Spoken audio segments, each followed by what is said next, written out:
பேட்லேண்ட்ஸ். பேட்லேண்ட்ஸ் இந்த பெயரை கேட்ட உடனே என் மனசுல ரத்தம் கொதிக்க ஆரம்பிச்சது.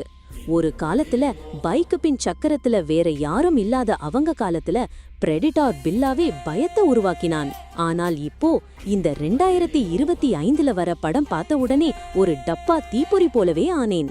ஹாலிவுட் இப்போ எதுக்கு வேணுமானாலும் ஒரு பிராண்டை புடிச்சு உதிர வைக்கும் நிலைக்கு வந்துவிட்டது. பிரெடிட்டார் பேட்லேண்ட்ஸ் ட்ரெய்லர் வந்ததும் நெட்டிசன்கள் உடனே இரண்டு பக்கமா பிரிஞ்சிட்டாங்க.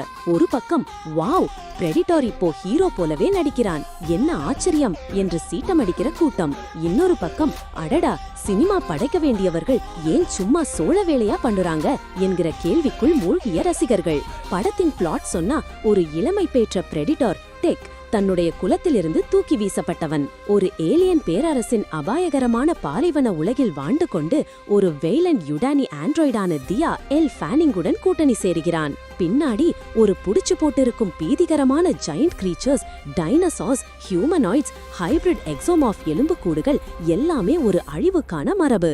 ஆனால் இந்த படம், இது ஒரு நிஜமான பிரெடிட்டார் படம் மாதிரி தெரியுதுனா? இல்லையே. இதை பார்ப்பதற்கே இது ஒரு டைனசார்லையும் ஹாலிவுட் ரீபூட்டுகளின் அசிங்க வீதியும் சேர்த்து வேற மாதிரி கம்பெனி. தயாரிப்பாளர்கள் ஜான் டேவிஸ், ஃப்ரெண்ட் ஓகானர், இவர்களும் பிரே மாதிரியான செம பரப்பான படங்களுக்கு பின்னால் இருந்தவர்கள்தான்.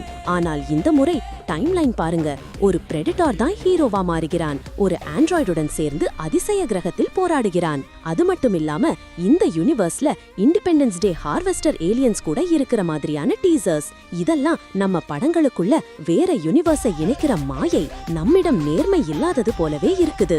நாங்கள் பழைய பிரெடிட்டார் ரசிகர்கள். அப்போ ஒரு பிரெடிட்டார் ஒரு காலங்கடந்த ஃபாரஸ்ட்ல ஒளிந்து இருந்து மனிதர்களை வேட்டையாடுவது, அதுதான் மர்மம், அதுதான் பயம். அந்த பயத்தை இப்போ ஹாலிவுட் PG-13 ரேட்டிங் கொடுத்து சோடா போல் வாட வைத்து விட்டாங்க. சினிமாவில் CGI-யும் செட் டெக்கரேஷனும் ஒரு பச்சை பிளாஸ்டிக் போல இருக்கு. ஏன் ஒரு பிரெடிட்டார் படத்துக்கே heroine, cute android, master plan எல்லாம் வேணும்?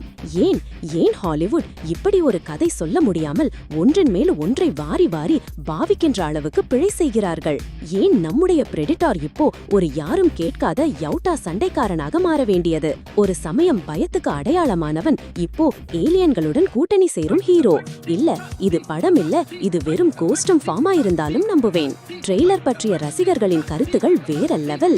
ஒருத்தர் சொல்றாங்க, இந்த ஸ்கல் ட்ராஃபி ஷெல்ஃப் பார்த்ததும் எனக்கு கூஸ் பாம்ஸ். இன்னொருத்தர், பிரெடிட்டார் தான் ஹீரோவா வர்றான், எனக்கு ஏற்கனவே பிடிக்க ஆரம்பிச்சிட்டு. ஆனால் ரொம்ப பேருக்கு இதெல்லாம் ஸ்டண்ட் மாதிரி தான் தோன்றுது. வெரி கிரிஞ்ச், அது ஒரு காஸ்டியூம் தான், நமக்கு புரியுது என்று ஒருவர் பதிவிட்டிருக்கிறார். எல் ஃபேனிங் அவர்களின் நடிப்பு பற்றியும் கமெண்ட்கள் வருது. நிறைய மாடல்களை நடிகைகளா எடுக்கிறாங்களே, நான் வெளியே போறேன் அன்லெஸ் இது மிகச் சிறந்த விமர்சனங்களை வாங்கும். இது ஒரு பிராண்டை மீண்டும் உருவாக்கும் முயற்சி இல்லை. இது ஒரு பிராண்டை பேங்க் செய்து ரொம்ப சீக்கிரமா ஷெல்லாக மாற்றும் ட்ரை ஆகும். இனிமேல் இவர்கள் அர்னால்ட் ஸ்வார்ட்ஸ்நெக்கரையே ரீடையர் செய்த இடத்திலிருந்து வா என்ன அழைச்சு அவரை தனக்கே தெரியாம தலையில முட்ட மாதிரி தான் எடுத்துக்கொள்ள வேண்டும். பிரெடிட்டார் பேட்லேண்ட்ஸ் ஒரு ரசிகனுக்கான பயணமா? இல்ல, இது ஒரு டப்பா டிஜிட்டல் பயணம். இப்படியான சுயநலம் சார்ந்த ரீபூட் எங்களின் நினைவுகளையும் பயங்களையும் அடியோடு அழிக்கிறது. தியானித்து பாருங்கள், இது ஒரு சிறந்த படமாக இருக்க முடியுமா? வேண்டாம்னா இப்படியே செஞ்சுட்டு போயிடலாம். ஆனால் நாம சந்தோஷமாக ரசிக்க முடியுமா? அதுக்கே பதில் இல்ல. இந்த படம் நவம்பர் 7, 2025ல திரைக்கு வரும். ஐமேக்ஸ்ல கூட வெளியாவது போல இருக்குது. ஆனா ஒரு விஷயம், எந்த அழகுக்கு பெரிய ஸ்கிரீன்ல வெளியானாலும் உள்ளடக்கம் இல்லை என்றால் நாம என்ன பார்க்க போறோம்? ஒரு கலப்பை மாதிரி. Jurassic park, independence day, alien, robots எல்லாத்தையும் ஒன்னா கலந்துருச்சு. ஆனா உண்மை என்ன தெரியுமா?